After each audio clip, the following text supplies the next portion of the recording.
bertemu kembali. Apa kabar adik-adik? Tentunya sehat-sehat bukan?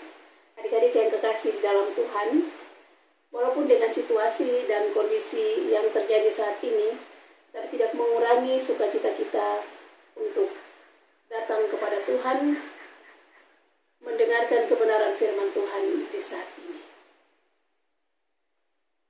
Pembacaan untuk kita di minggu pagi hari ini terambil dari Kisah Para Rasul pasalnya yang ke-12, ayatnya yang pertama sampai dengan ayatnya yang ke-19, dengan perikop Yakobus mati, Petrus dilepaskan dari penjara.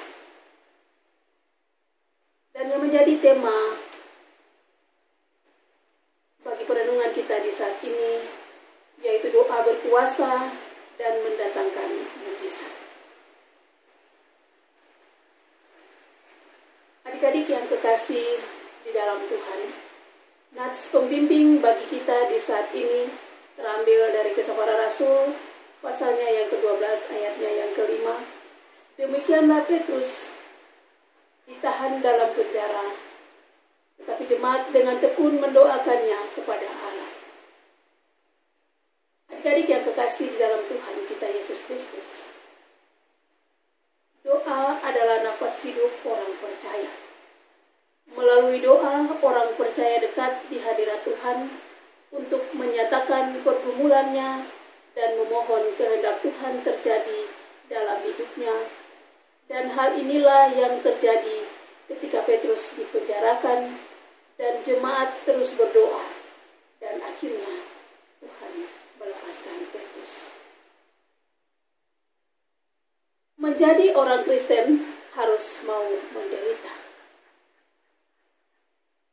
Seperti tertulis dalam Filipi pasal 1 ayatnya yang ke-29 yang berbunyi, kepada kamu dikaruniakan bukan saja untuk percaya kepada Kristus, melainkan juga untuk menderita bagi Dia. Penderitaan ini dialami juga oleh orang-orang Kristen di zaman para rasul. Adik-adik yang kekasih di dalam Tuhan, ketika Raja Herodes memerintah, terjadilah kekerasan dan penganiayaan terhadap orang-orang percaya. Herodes dengan kejamnya menganiaya dan membunuh orang-orang Kristen. Herodes menyuruh membunuh Yakobus, saudara Yohanes, dengan pedang. Kita bisa baca itu di Kisah Para Rasul pasal 12 ayatnya yang kedua. Kemudian Herodes juga menangkap dan memenjarakan Petrus di bawah penjagaan 4 regu, dan masing-masing regu terdiri dari 4 prajurit.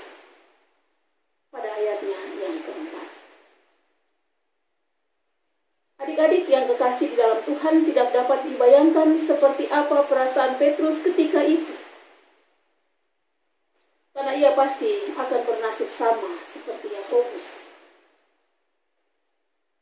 Karena ia dikawal dengan ketat oleh para prajurit Herodes, lagi pula kaki dan tangan Petrus dibelenggu dengan rantai yang sangat kuat. Adik-adik remaja yang Tuhan Yesus kasihi dan yang diberkati oleh Tuhan. Secara manusia Petrus berpikir, habislah sudah harapan Petrus untuk menikmati hidup ini. Kematian sudah di depan mata. Ia letih dan tak berdaya. Dan ini yang membuat ia tertidur. Petrus hanya bisa berserah penuh kepada Tuhan.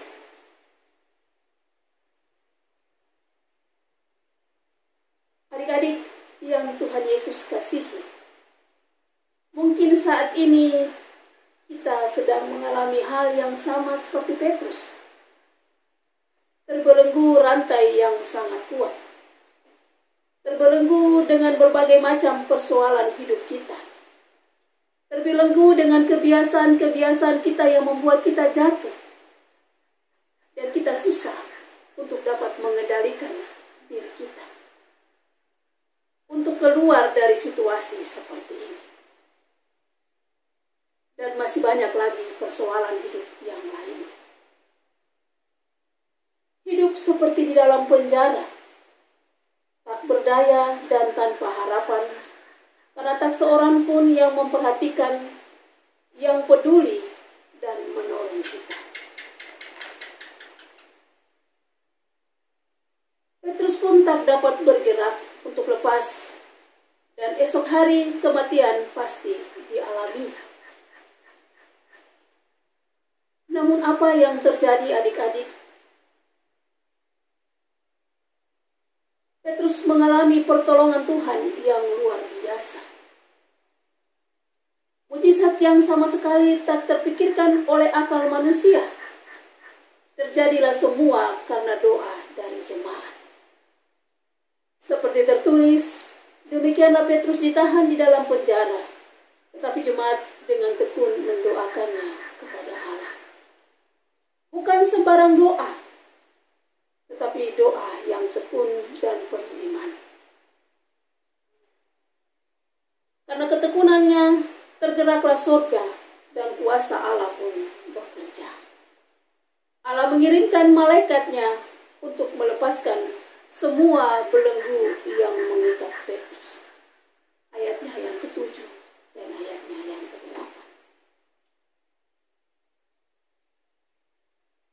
Apabila Tuhan turun tangan, tidak ada yang mustahil baginya. Adik-adik yang dikasihi dan diberkati Tuhan Yesus Kristus. Kalau di hari ini, di saat ini, Tuhan belum menjawab doa adik-adik, jangan pernah putus asa.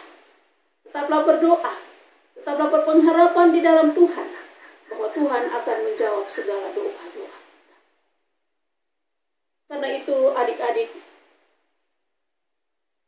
serahkanlah apapun tekanan dan situasi yang berat yang kita hadapi saat ini.